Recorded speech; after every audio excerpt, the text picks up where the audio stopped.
नमस्कार, राजनीतिक चर्चा में आपका स्वागत है। मैं आपके साथ मुरली मनोहर और आप देख रहे हैं नेशनल कवरेज। उत्तर प्रदेश में खाली हुए 10 विधानसभा चुनाव का डेट की घोषणा तो नहीं हुई है जो उपचुनाव होना है, लेकिन राजनीतिक दल उस पर अपनी तैयारियां शुरू कर दी। जहां समाजवादी पार्टी लोकसभा चुनाव में मिले ऐतिहासिक जीत के बाद काफी उत्साहित है और होने वाले 10 उप विधानसभा बाई इलेक्शन को जीतना चाहती है, वहीं भारतीय जनता पार्टी ने 2024 के उत्तर प्रदेश के लोकसभा के चुनाव में हुए करारे हार को 10 सीटें जीत करके मलहम लगाना चाहती है। दोनों दलों ने जो है चुनाव की तैयारी करना शुरू कर दिया है। अभी चुनाव के डेट का ऐलान नहीं हुआ है, लेकिन जो दोनों दल जो है चुनाव की तैयारी में लग गए हैं। लेकिन एक सप्ताह पहले यानी पिछले रविवार को बसपा प्रमुख मायावती ने भी बाई इलेक्शन की तैयारी की घोषणा कर दिया। वैसे तो देखा यह जाता है कि अक्सर जो है बहन मायावती की बसपा जो है बाई इलेक्शन से दूरी बना करके ही रहती है, लेकिन इस बार जो है बहन जी ने ऐलान कर दिया है कि हम उत्तर प्रदेश में होने वाले 10 विधानसभाओं के उपचुनाव में भी बड़े दमदारी के साथ चुनाव मैदान में उतरेंगे। अगर बसपा बड़े दमदारी के साथ चुनाव मैदान में उतरती है तो लाभ किसको होगा और नुकसान किसको होगा, टेंशन किसको होगा, अखिलेश जी को होगा या जोगी जी को होगा। बहन जी ने कहा है कि पूरा नेतृत्व तो मैं करूंगी, डोर टू डोर जाऊंगी, लोगों से मिलूंगी और खोए हुए जनाधार को वापस ले आने का पूरा प्रयास करूंगी। आज इसी पे चर्चा करने के लिए हमारे साथ जो है हमारे खास मेहमान भारतीय जनता पार्टी के वरिष्ठ नेता तूफान सिंह निकुंभ जी हैं। आपका नेशनल कवरेज में बहुत बहुत स्वागत है। बहुत बहुत धन्यवाद। हमारे दूसरे जो खास मेहमान हैं वो कांग्रेस के प्रवक्ता और अकबरपुर से लोकसभा के प्रभारी रहे रमन पांडे जी हैं। आपका भी नेशनल कवरेज में बहुत बहुत धन्यवाद। सबसे पहले हम चर्चा शुरू करते हैं रमन पांडे जी से। रमन जी, बसपा जो है इस बार उत्तर प्रदेश में होने वाले 10 उपचुनाव में बाई इलेक्शन में जो है अपना उम्मीदवार उतारने जा रही है और भाई जी ने कहा है कि हम डोर टू डोर जाएंगे, लोगों से मिलेंगे और बड़े दमदारी से चुनाव लड़ेंगे। अगर बसपा दमदारी से चुनाव लड़ती है तो फायदा किसको होगा, भारतीय जनता पार्टी को होगा या इंडी गठबंधन को होगा? देखिए, जहां तक आप बहुजन समाज पार्टी की बात कर रहे हैं तो पूर्व में जैसा आप ही बता रहे हैं कि बसपा उपचुनाव नहीं लड़ती थी। अभी जब हम लोगों के जनपद में ही घोसी में उपचुनाव था तो बहुजन समाज पार्टी ने अपना कैंडिडेट नहीं दिया था। अब बहन जी ने ऐलान किया है कि हम उपचुनाव भी लड़ेंगे। देखिए, जब से 2024 ऐलान ही नहीं किया है, बहन जी ने भी कहा कि बड़े दमदारी से चुनाव लड़ेंगे। हाँ, मैं बता डोर टू डोर जाएंगे। मैं बता रहा हूँ। हाँ। बहन जी ने इसी तरह कुछ 2024 का अभी जल्दी ही इलेक्शन बीता है, उसका रिजल्ट आया है। बहन जी ने उसमें भी बहुत सारी बातें कही, लेकिन जनता और बहन जी की कुछ ऐसी चीज़ें आ रही हैं जिससे कहीं ना कहीं लगता है कि वह भारतीय जनता पार्टी के साथ बहन जी का राजनीतिक हमला सत्ता पक्ष पे नहीं रहता है, उनका हमला कांग्रेस और समाजवादी पार्टी यानी विपक्ष पे रहता है। और जहां तक चुनाव लड़ने की बात है तो इस देश में लोकतांत्रिक देश है, सबको चुनाव लड़ने का अधिकार है सभी दलों को। बहन जी भी अब उपचुनाव नहीं लड़ती थी। अब आज क्या बदला है, बहन जी का साथ उत्तर प्रदेश की जनता और राष्ट्रीय स्तर पे भी जनता ने साथ छोड़ दिया है, क्योंकि बहन जी सत्ता के खिलाफ, सत्ता का जो अत्याचार है, जो उनकी जनता के खिलाफ नीतियां हैं, उसके खिलाफ लड़ाई लड़ना बहन जी ने बंद कर दिया और अपने समाज को केवल ठगने का काम किया। तो उनका भी समाज आज जो है उनको छोड़ करके इंडिया गठबंधन के साथ, कांग्रेस के साथ और सपा के साथ आ गया है। तो बहन जी को लग रहा है अगर बसपा बड़े मजबूती के साथ चुनाव लड़ती है उत्तर प्रदेश में, जैसा कि बहन जी ने कहा कि नहीं हम बड़े मजबूती के साथ लड़ेंगे, डोर टू डोर जाएंगे, इसमें टेंशन किसको है, जोगी जी को है या अखिलेश जी को है? नमस्कार, आपके सभी दर्शकों को राम राम। कांग्रेस के हमारे मित्र ने कहा कि बहुजन समाज पार्टी भारतीय जनता पार्टी के एजेंट की तरह काम कर रही है। कहने का तात्पर्य इनका यही था। डर इनको होना लाजमी है। समाजवादी पार्टी हो, कांग्रेस हो या बहुजन समाज पार्टी हो, तीनों का वोट का आधार एक ही है और उसी पे तीनों को लड़ना है। पूरी प्रदेश की जनता जानती है और देश की जनता जानती है कि कांग्रेस भी मुस्लिम परस्ती में डूबी हुई है, समाजवादी पार्टी का भी वोट बैंक वही मुस्लिम वोट बैंक है और बहुजन समाज पार्टी को भी उसी वोट बैंक के सहारे अपनी वापसी करनी है। आज उपचुनाव में अगर बहुजन समाज पार्टी चुनाव लड़ती है, जैसे मेरे मित्र ने कहा कि उन्होंने लड़ना छोड़ दिया, उनकी स्वीकार्यता समाप्त हो गई। मैं याद दिलाना चाहता हूं, अभी बीते हुए चुनाव में 2% वाले भी 19% वालों को बता रहे हैं कि राजनीतिक स्वीकार्यता समाप्त हो गई है। सीटें आना न आना वो अलग विषय होता है। बहुत से राज्यों में हम चुनाव लड़े, 22% से ऊपर हमारा वोट परसेंटेज रहा, हम सीटें नहीं ला उसको सीटों में कन्वर्ट नहीं कर पाए। इसका मतलब ये नहीं होता है कि उस प्रदेश में उस पार्टी की स्वीकार्यता समाप्त हो गई है। ठीक है, चलिए ठीक है, हम आपके पास लौट रहे हैं। रमन जी, तूफान जी ने बड़े साफ शब्दों में कहा है कि जो वोट जो है सपा का है वही बसपा का है और वही जो है कांग्रेस का है। यह तीनों दल जो है दलित, पिछड़े और मुसलमानों पर ही अपनी निगाह लगाए हुए हैं। नहीं, खास तौर से इनका जो टारगेट वोट है जिसके लिए ये तीनों लड़ रहे हैं हमारे मुस्लिम वोट पे सबकी निगाहें टिकी हुई हैं।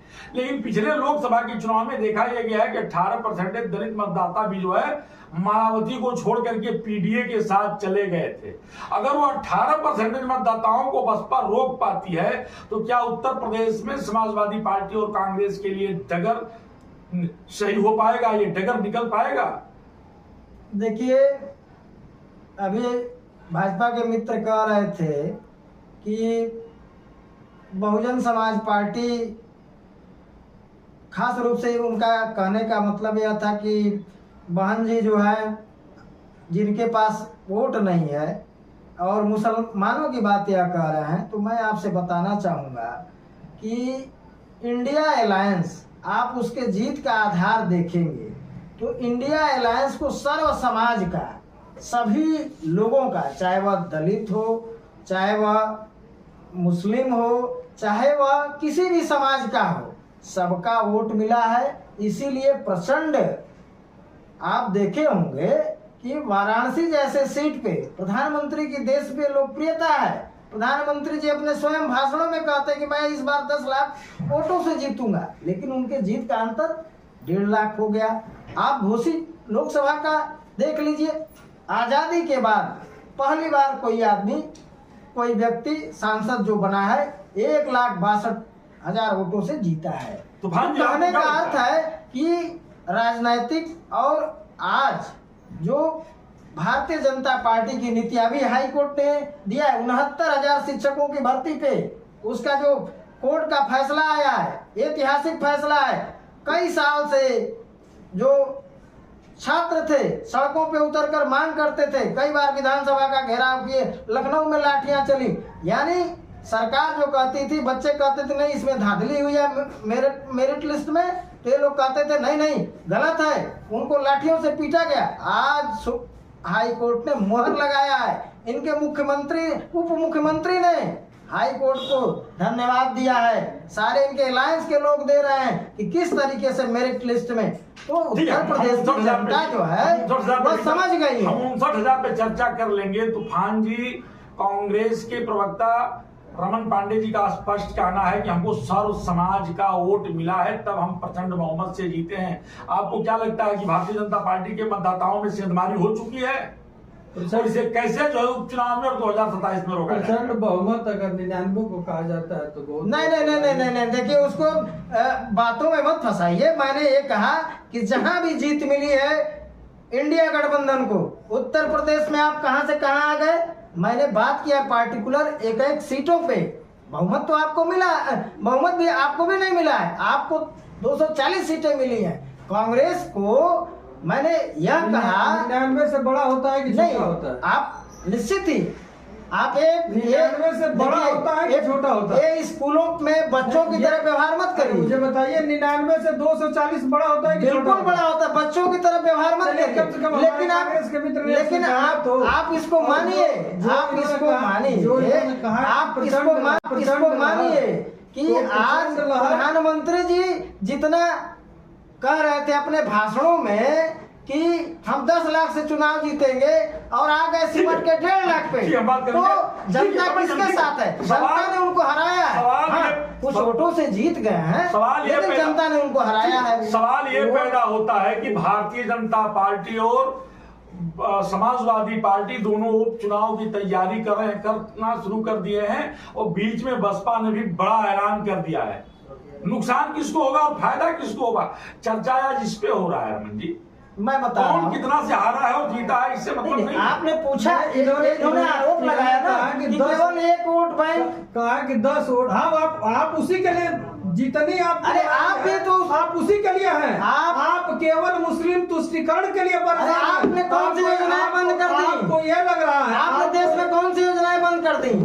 हमारी पार्टी ने कभी भी किसी वोट बैंक को देखते हुए किसी योजना को लॉन्च नहीं किया। हमारा नारा था सबका साथ, सबका विकास, सबका विश्वास। कांग्रेस ने भी नहीं सुनिए, कांग्रेस ने अगर नवोदय विद्यालय खोला तो उसमें भी सारे समाज के बच्चे पढ़ते हैं। इस तरह का आरोप और इस तरह की डिबेट, ये देखिए ये गलत है, ये गलत है।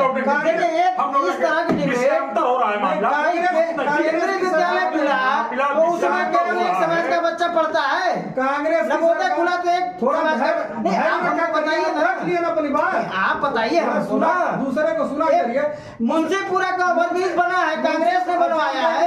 यूनिवर्सिटी में आपने क्यों सबको कर दिया? केवल मुसलमान आप भी वही करते हैं, आप भी वही करते हैं, आप भी हर सब्सिडी बढ़ाने के लिए आपने प्रधानमंत्री को भेजा था। सेकुलर देश में मुस्लिम यूनिवर्सिटी आप भी उसी रास्ते पे हैं, मुस्लिम यूनिवर्सिटी को क्यों आप भी उसी रास्ते पे हैं, आप भी उसी रास्ते पे हैं। माइनॉरिटी का दर्जा क्यों नहीं दिया? कांग्रेस इनको कहाँ से निकाल सकते हैं?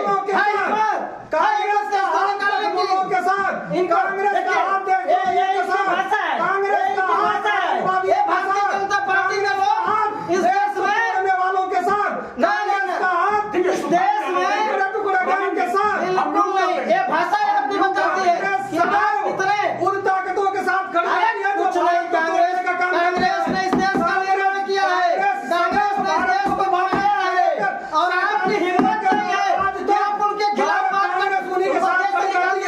जो हाय मोदी जी की हिम्मत, हाय योगी जी की हिम्मत करते हैं। एक अभी सीए आया, सबसे पहले रुदाली आंसू क्यों नहीं? बांग्लादेश के बॉर्डर पे हिंदू खड़े हैं, क्यों नहीं अंदर बुला रहे हैं? हाय हिम्मत, हाय हिम्मत किया। बांग्लादेश के हिंदुओं की रक्षा करने की हाय हिम्मत। अगर भारत को तो अगर हमारी हिम्मत थी कोई 1971 में, कांग्रेस को सत्ता में आपकी हिम्मत है, देश के प्रधानमंत्री की हिम्मत है नहीं है। आतंकवादियों के साथ हिंदुओं के नाम पे घड़ियाली आंसू नहीं हिम्मत, लाइए बॉर्डर से, लाइए बाटला हाउस कांड में एक इंस्पेक्टर मारा, उसके लिए कांग्रेस हिंदू मुसलमान, लेकिन शिक्षा नहीं होगी। आज हाई कोर्ट ने इनको तमाचा मारा है, कांग्रेस लेकिन उस पर बात नहीं होगी। सोनिया गांधी का साथ केवल आतंकवादियों को होता है। समय खत्म हो उसी गया। पीडीपी के साथ आप गठबंधन करेंगे जिस पीडीपी ने आतंकवादी पार्टी है, पीडीपी ने अपने आतंकवादी अपने है। पार्टी के अधिवेशन में कहिए कि मोहम्मद सईद आतंकवादी थे। सुनिए आप बताइए कि पीडीपी आतंकवादी संगठन है। आप कहिए कि पीडीपी आतंकवादी संगठन है।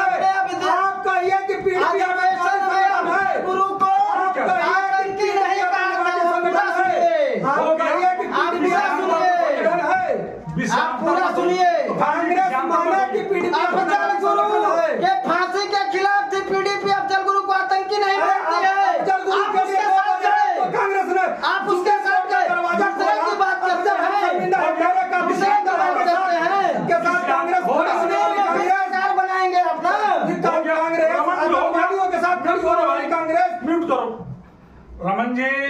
विषयांतर मत होइए, मामला उत्तर प्रदेश में उपचुनाव का था। चूंकि समय खत्म हो चुका है, हम आपकी जानकारी के लिए बता दें कि बसपा ने अगर बड़ी मजबूती के साथ उत्तर प्रदेश में चुनाव लड़ा तो राजनीतिक ऊंट किस करवट बैठेगा, ये आने वाला समय ही बताएगा। मुरली मनोहर के साथ प्रिंसिपल साथ रिपोर्ट आप बने रहिए, मैं साथ